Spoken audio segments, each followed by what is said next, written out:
Lykke Lee, EYEYE album review. Let's chat about it. Hey guys, what's going on? John here from What's Spinning, here tonight to chat about this latest from Lykke Lee. She is a Swedish singer-songwriter who I have had a very complicated relationship with, to say the very least. Around the time of her debut youth novels, I knew a lot of people that were into it, and I went into it thinking I was going to love it, but I was really, I don't know, just not into it at the time, man.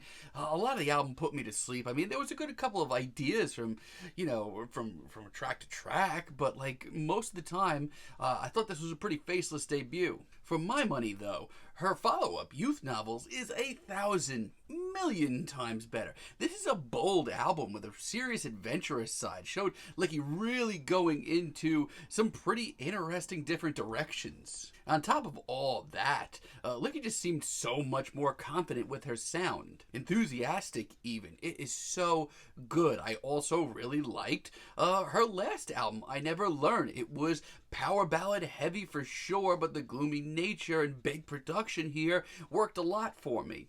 I felt like Lykke Lee was really hitting her stride, which brings me to 2018's So Sad, So Sexy, which I, to be perfectly honest, named my least favorite album of the year. The production, good God, who asked for that? Now, it's been 4 years since we've heard from Lykke Lee, and I was not overly enthusiastic from the singles leading up to this album. Let's chat about this thing. It's a very short, very sweet album, 8 tracks, just over 30 minutes long. Starts off with No Hotel, and this is not the start that I was hoping to hear. It's very quiet, it's very stripped down, it's very heartbroken. These are things that I don't hate. It's more or less Lykke Lee herself that I'm not into. The vocal inflections throughout this whole album are not my cup of tea from her. They're very, I don't know, they don't have a lot of personality to them, especially when you consider just how big albums like Wounded Rhythms were. There's nothing about this track outside of just how somber it is that tells me it's a Lykke Lee song. And you can forget about all sorts of progression. There's none of it. I mean, You Don't Go Away is a little bit better. I do love the very hazy, very smoky atmosphere. That's all well and dandy, but her vocals, once again, are really rubbing me the wrong way. They are coming off so faceless, while in the past, on albums like I Never Learned, they were so big. I mean, listen, she has been a very somber, very tragic singer-songwriter since day one, but it's never come off this faceless. Like, where are those power ballads she was churning out? Like, where'd those go? Happy Hurts just,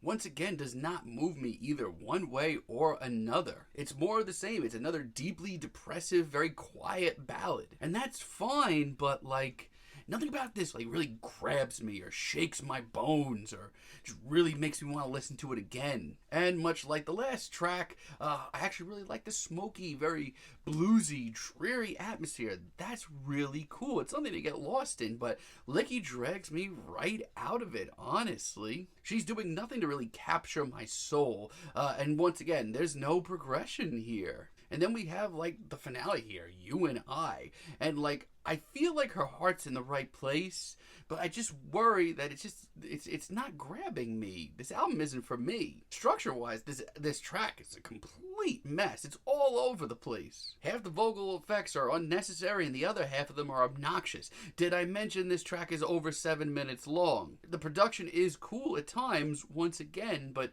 I can't see myself listening to this again. Yeah, sadly, at the end of the day, I've just completely lost touch with Lykke Lee, and that kills me because there are some tracks on here that remind you of her talent. Take, for example, Highway to Your Heart. I think it's pretty good. This is a true blue, gorgeous ballad. I love how whimsical this track is, and for a change, her vocals are like breaking through this quiet instrumental, not living with inside it. It's really beautiful and touching and really reminds you who you're dealing with. Then we have Carousel. It might be the best track here. It's a very whimsical and haunting and otherworldly track. It almost reminds you of like that last Spelling album. Between the synth and the dual layered vocals, it's just enough to make me think I'm listening to something, you know, a little exciting, a little something new.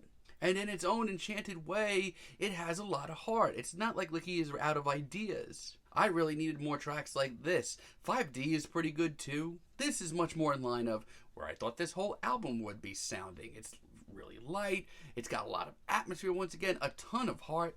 It almost has a Twin Peaks Roadhouse kind of vibe, which I love. I mean, at the end of the day, it's just as heartbroken as every other track here, but this, Lykke just sounds so much more invested. And what even is the track over? This is the biggest risk by far she has taken here. I really wish she did more of this. The pacing is great. There's a great sense of mystery. These synths don't even sound like they're from this dimension. And Lykke over this instrumental sounds like so much more of a presence, like she's so much more in charge of this track. It has so much personality, and this instrumental literally sounds alive around her. It's a great sound. It's the larger-than-life, booming, gloomy ballad that I wish we got more of here. Yeah, I'm not that excited about this album still. I wish I liked it, because I do think she's very talented and very capable. But the reality is, this is a very short album, and half the album, she kind of just twiddles her thumbs, really pumping out some really emotionless stuff. I mean, her heart's in the right place, but